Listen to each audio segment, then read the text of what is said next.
From working on the tracks to being the brains behind some of the country's biggest transport projects, these are some of the women closing the gender diversity gap in the rail industry.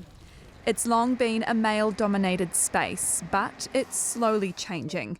19% of the Kiwi Rail workforce are now women, and a whopping 45% currently make up the Auckland Metro program team. Historically, a lot of these jobs in construction have been stereotyped in terms of what's required in the team environment. More women are stepping out of their comfort zones and taking on roles that are typically done by men. In our particular team, we have a majority of women in strategy for the Metro investment in Auckland, and that's an exception, but it's great. Starting out in a design role, Sarah Andrew never pictured herself working in the field, but she's loved every minute on the Papakura to Pukekohe electrification project. She's often managing teams between 20 to 50 people. While some sites are busier than others, she says there's something special about the work environment. Women engineers tend to be more in the office or in design roles, but not as much as on site. But I love walking around and looking at the rail and scoping out a job, especially in the Papakura and Pukekohe area. There's a lot of farmlands around, so it's quite peaceful.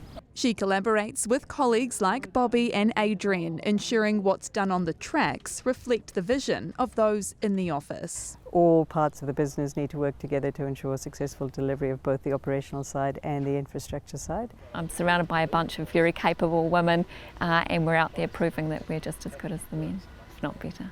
Passionate about boosting its diversity stats even further, Kiwi Rail's aiming to grow the number of women in business to 22%, with 30% in leadership roles by 2025. As part of reaching those goals, they're looking to the talent of tomorrow. University of Waikato student Zara Collins is currently in the Kiwi Rail graduate scheme, which has seen her gain experience across a range of roles. You get to rotate around the business. You also get a say in where that is. So when I came into the business, initially I started with strategy, since that's kind of where my studies sat, but I quickly showed some interest and curiosity in sustainability, and then I figured out that that's actually where my passion seems to lie. Finding her passion as well as drawing on the experience of leading females in the business. It's really nice to have those people to look up to and, realise that this is a career you can pursue as a woman. There's a common theme of progression and endless opportunities.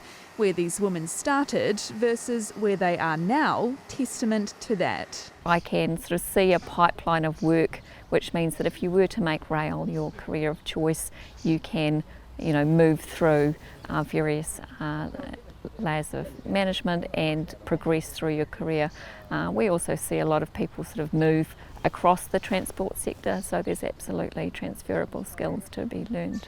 Constructing the future of New Zealand's rail while building their own careers along the way. Thanks for checking out our YouTube channel. To stay up to date with all the latest news from the New Zealand Herald, click the subscribe button below or check out one of the videos here, and head over to nzherald.co.nz for more details on these stories and more.